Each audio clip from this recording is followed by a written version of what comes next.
Welcome, everyone, to another live streaming edition of the Team Lead Talks podcast. I'm your host, Andrew Becker, out of Alexandria, Virginia. On today's episode, we have David Sugg, real estate investor out of Jackson, Mississippi. What's up, David? How you doing, man?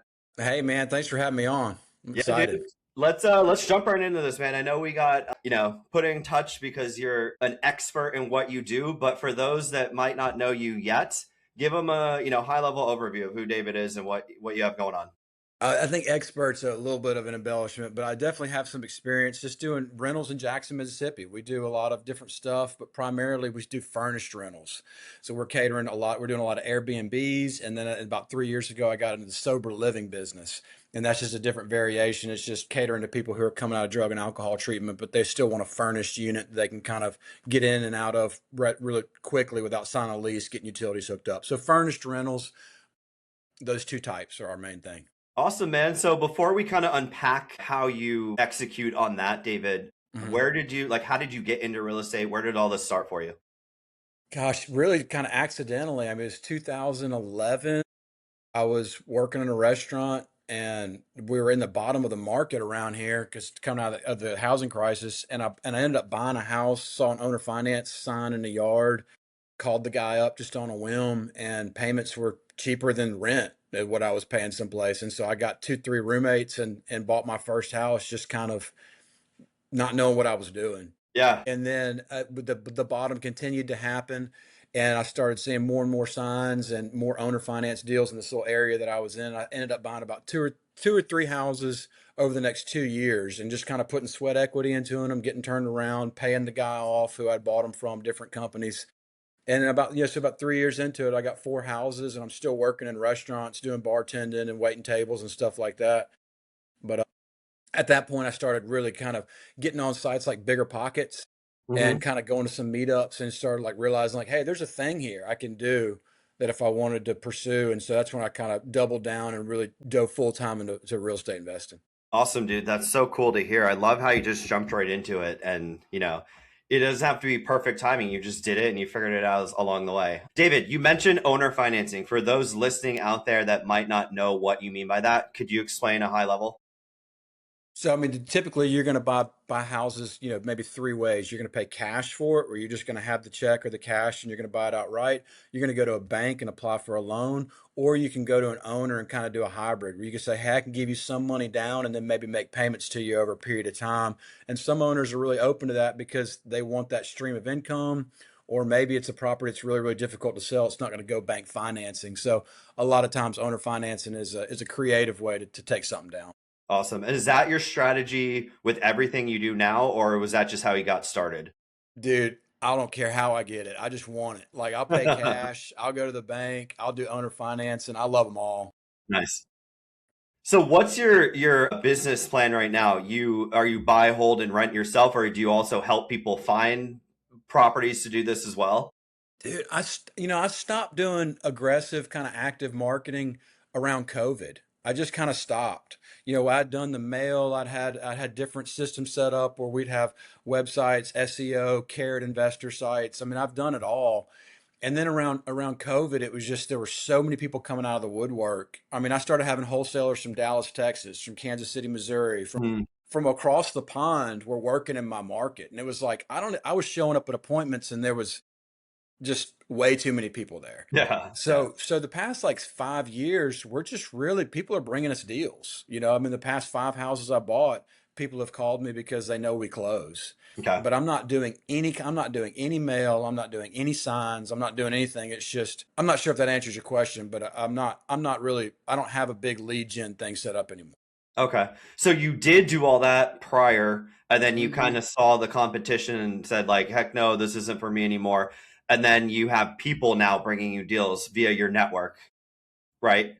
But that takes a lot of building and building. How did you start to like get that reputation for the person that closes, like, and how many people are in your network? Great question. So, it's taken a long time of doing people right. Showing up when we say we're going to show up. If we sign a contract, we don't worm out of it, and people know that when we say we're going to buy a deal, if we've gone through the inspection period, we're going to close on it. And so people do bring us deals. It's taken a long time, but we're also just not that. I mean, I'm maybe doing 5 deals a year. I'm trying to like buy three and add them to our portfolio and then maybe do two flips. I'm not doing 30 flips like some other guys in the market. I don't do volume. I'm really looking for things that really fit our model. And so like our model for our furnished rentals are in like one specific neighborhood in Jackson, Mississippi. So if it's out of this mile and a half radius, I'm not really even looking at it for that. I might look at it for a flip, but then if I'm looking at it for a flip, it's like I'm getting it 30 cents on the dollar or I'm not doing it. And so it's like whenever those either it's in my neighborhood, it's something I really, really want, or it's just a rock bottom deal, then we're not really going for it. So you are at a point in your life and your career and your business where you can afford to be really picky and choosy with the ones that you want to take down. That's what I'm kind of getting. How did you get to that point though? Like, was it always like that, or are you just at a point where you're like, man, I don't want to mess with that noise, and here's what I'm gonna, my new strategy of Yeah. action is. So create we've done really, really well to create streams of income that come in without us actively doing stuff. I don't have to do a flip to have my nut covered. I think like our household, our baseline nut household is maybe like 7 grand a month is what we're needing for our mortgage, health insurance, car, all the stuff that we do. And we've got that covered through our rentals, Airbnbs, times two. So I'm good. I Awesome. don't have to worry about it. Everything else is extra, what I want to do. And then being frugal, like making that thing work, like not getting the case of like we live in a house that I paid $7,000 for it, back 10 years ago, and we put about 50 into it. It's got an Airbnb out back that pays all of our utilities and everything. The house is paid off. So Wow. I mean, like we live, you know, what was that book, The Richest Man in Babylon? I don't know. It's kind of, but I mean, we try to live that way. We make our house a form of income. We live below our means. We save. But doing that over a period of time has given us a lot of wiggle room to chase opportunities that we want to go after. Because I've done those, like sign a deal up with a $5,000 spread just to try to make a check, and at the end of the closing, because of negotiations and bad things, I make $500. Yeah, It's like yeah, I'm just yeah. not doing Been that there, anymore. man. Yeah, it's tough. Dude, I love that you are making your money work for you and handle, like, if you didn't close another deal or do another deal, it sounds like you would be okay. Yeah. Yeah. And that's what the sober living's kind of turned into, is kind of more of a passion and profit play. Like we're able to make money. I continue to buy houses, but it's something I'm really interested in. I want to help people. And so it's just not like, I mean, I've been such a mercenary at times where I'm just like, I'm there making the appointment, getting under contract, blasting it on my 5 channels, make some money. And that's just not the dude I am today. I'm just not that. That's not what I'm doing. Yeah. Do you mind if we talk about the sober living houses that you mentioned? Like, I love that. It's like a passion thing of yours, it seems like. But talk about that a little bit. Like, who do you help? How do you find these people? How do they find you? Great question. So I just picked up my 16-year chip. I've been clean and sober for 16 years Congratulations, myself. man. Thank you. Thank you. Yeah, it's a big deal. I mean, my life was a wreck, absolute wreck. I mean, in and out of jails, institutions, near-death experiences, just really, really rough. And then to have this life now where actually able to like have a house, roof over my head, car in the driveway, beautiful wife. I mean, it's like I won the lottery every day, and I'm super grateful for that. Awesome. Um, the people that we're helping are normally people that are coming directly out of a drug and alcohol treatment. Kind of our avatar, our like perfect client is somebody who's probably between the age of like 30 and 55 years old. Okay. They've been through some troubles before and they're really ready to make a change. We're not dealing with like adolescents who are still on the fence. We're dealing with people who are kind of where I was whenever I got sober, but they're really ready to make a change. And so what we offer is, furnished utilities on accountability. We do drug testing. We point them in the direction of 12-step meetings and things like that. And then, they're on their own. We don't do counseling. I don't do a whole lot of get involved in their day-to-day life other than just like provide safe, affordable, accountable living for And them. that's in Jackson, Mississippi, David? It's all in Jackson. It's all in this one specific neighborhood called Fondren, where we've got lots of restaurants for jobs. We've got lots of 12-step meetings. There's different churches that have 12-step meetings. We've got two grocery stores on either end of the neighborhood. So it works for like if they've come out, they don't have transportation just yet. They can Okay. find work, they can get to Walkable. grocery stores. Yeah, Yeah. extremely walkable. Okay. Because we were seeing other people do sober living, but there'd be a house, 5 miles away from where we are, and it's like people couldn't get in and out. Yeah. Okay. And normally people get on their feet pretty quick. After about 6 months, they've got their car back and they've got the help of their parents or whoever, somebody's helping them. But for that first, 3 month period, they need to be walkable. They need to be able Yeah. to get to their stuff. So, If anyone, normally I wait till the end of this, but this is, I think, a good segue. Like, if anyone out there is listening and needs that kind of help, or has someone that needs that kind of help, how do they get in touch with you or Sober Living? Is that what it's called? yeah, I mean, if like we have an online presence, and the name of our company is Fondren Recovery Homes. That's the Okay. name of our Fondren, Fondren. But if somebody was just to go into like to Google right now, I mean, sober living is becoming such a big thing.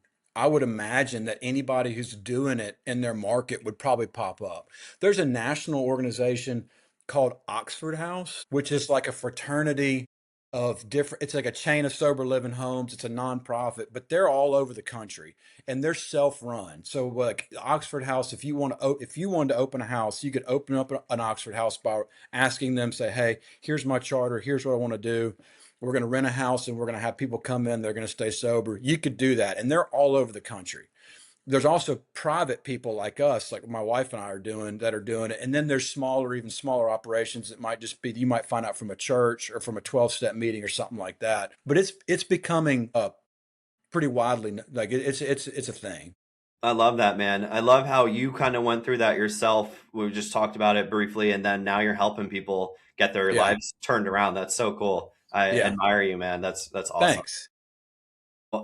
Yeah, check that out if you want to learn more. We'll also include that, you guys, in the description here, so anyone needs it, it'll be there. But let's go back to your real estate operation if we can, just for a little bit.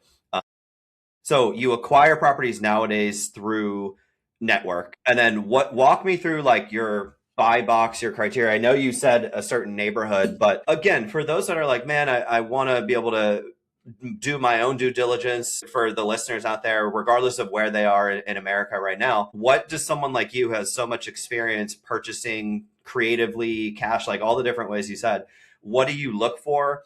What turns you off to a property, and what's like, oh man, this is perfect for me, and then how do you get like see that to fruition all the way through? Yeah. So, I mean, I start off with what am I trying to do here? Am I trying to look for a cash injection? Do I want to flip? Do I want to make a check, or am I trying to hold something for a long-term hold? So those are going to be two different kind of decision trees. So I'll talk about kind of the flip first. If I'm trying to make some money, I'm just looking for like serious distress and speed to close. Like, can I be the best person in the room that can take this thing down and leave a lot of meat on the bone? I don't really do wholesaling anymore. I do, wholesale kind of, close. We take title, we trash it out, we try to get the utilities on. I found that when I trash things out, get the utilities on, sometimes that can like increase my profit by 2 or 3x. Yeah. Like, because a lot of times mom and pop investors that are coming in and looking at stuff, they can't see past the rooms full of trash. And Right. so just doing those two things right there, we close it. So we just did a deal 102, I wanted to say the address, but we just did a deal where somebody called. They needed to get it closed quickly because a parent was dying and they wanted to close the estate out before the parent died. Okay. And they were like, look, we would need $20,000 this weekend to close this thing out. The house ARV was probably going to be like maybe 150, and it was in horrible shape. I mean, horrible shape. Probably needed about $70,000 worth of work. Okay. So yeah, so you're thinking like 80 grand, maybe you could pick it up minus repairs. So we're getting a Cinderella deal, but we got to close right now. But it's full of junk, horrible. Utilities are off. So we bought that, paid 20 grand, got a dumpster, got 2 or 3 guys, trashed it out, got the utilities on. We're all into it for $28,000. Turned around and sold it for 64 grand. Wow. Like, and did that in a month. Like, that's the kind of flips that I'm looking for. I don't want to get in there. I mean, I do build houses now and I love building, but I don't want to get in there and argue with, you know, loose contractors or finding surprises in walls or judging by interest rates fluctuations, see if I'm going to get this thing on the market in March. Like I've done that. I don't want to do that. I'm looking for easy stuff. Very So that's cool. my flipping, wholetailing kind of side thing. Okay.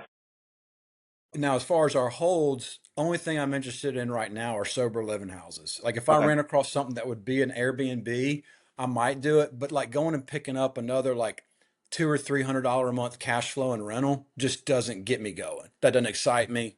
I would probably send that to somebody else. Got it. Okay. So your focus right now in your life is just acquiring more properties for your sober living initiative and company. Yeah. Very Yeah. cool. Awesome, man. David, do you teach this kind of stuff? Do you have a program or anything, or are you just doing this for yourself No. and your family and your company? Yeah. So we Okay. just do it. Cool, man. Well, David, this has been awesome. I love hearing these stories and congratulations on your 16 years on what you're doing. It's super admirable. I Thanks, really look Andrew. up to people like you. Yeah. Anyone, I know you don't have a coaching anything, but if anyone wants to, for whatever reason, down in Jackson, connect with you, maybe they're an agent or they come Yeah. across these properties, how can somebody find you and Really, just find me on Facebook. Hit me up, direct message me, David Sugg in Jackson, Mississippi. I do have a business email address if they want to hit me up at david@fondrenrecoveryhomes.com. If anybody's looking for sober living or if somebody's hearing this, I have at times put it out there that I'm happy to help anybody get something like this going. I would tell anybody anything I know about this business. I really think it's a really, really low barrier to entry, not just sober living, but just co-living in general. I mean, if like anybody that's trying to get into real estate investing, if you've got a credit score and can put a deposit down, you could go set up a co-living house and you could live in that house and manage it, or you could have somebody else into it. And I think that's like first thing is living frugally and creating cash flow. I think is so important instead of trying to hit home runs. And I swung for the fences for a long time. It just didn't really until I started just taking base hits. Mhm. And so I think this co-living, whether it's sober living or just roommate stuff, is a really good way to go if your life allows it. You don't have kids, that kind of thing. And if you do, you can still rent a house and set it up and not be there. Yeah, yeah, And I'm great happy to advice. show anybody and teach anybody that. Find me on Facebook or email me. I'd love to help. You know what, David? I have a friend, colleague that I work with a lot in North Carolina that is now getting into sober living homes as well. Hmm. If it's cool, like maybe I'll connect you two and you Yeah, guys, I mean, you guys are just very like-minded, yeah, kind-hearted people. So yeah, maybe you can, build a new friendship with someone doing what you're doing. absolutely, man. Yeah. Yeah. Housing's getting more expensive. I mean, like no matter there's trends that we notice over time, and that's why I think you probably picked real estate and I did too. It seems to always go up, and it gets harder and harder for people to find housing. So, helping people get indoors and putting roofs over heads is what at the end of the day, that's what we do. It doesn't matter if we're flipping or if we're renting or whatever. That's the thing is Okay. putting roofs over heads. So Very cool, man. Before we go, I always ask people at the end, is there one resource, checklist, book, anything that changed your life that you can share with us today? So those listening mm. better their personal life, their family life, their community, or their business. I mentioned Richest Man in Babylon. It's a quick read. You can read that over the weekend. I think reading that before I even got into anything just kind of changed my perspective on the kind of man that I wanted to be, and it opened my eye. And then real estate fit in with that. But I think that you could live that lifestyle without being in real estate. But that really kind of set me on the trajectory of really kind of, living below my means, saving money, trying to take care of the things around me. But that really did. And then Rich Dad Poor Dad. I mean, for what it's worth, everybody, but that helped Yeah. a whole lot too. Awesome. Yeah, both of those books are fantastic. I've read both of them. So, David, man, such a great time chatting with you again Yeah. today, having you on here. Stick around for a second after this, but thanks so much for your time. Thank you so much for having me, Andrew. All right, man.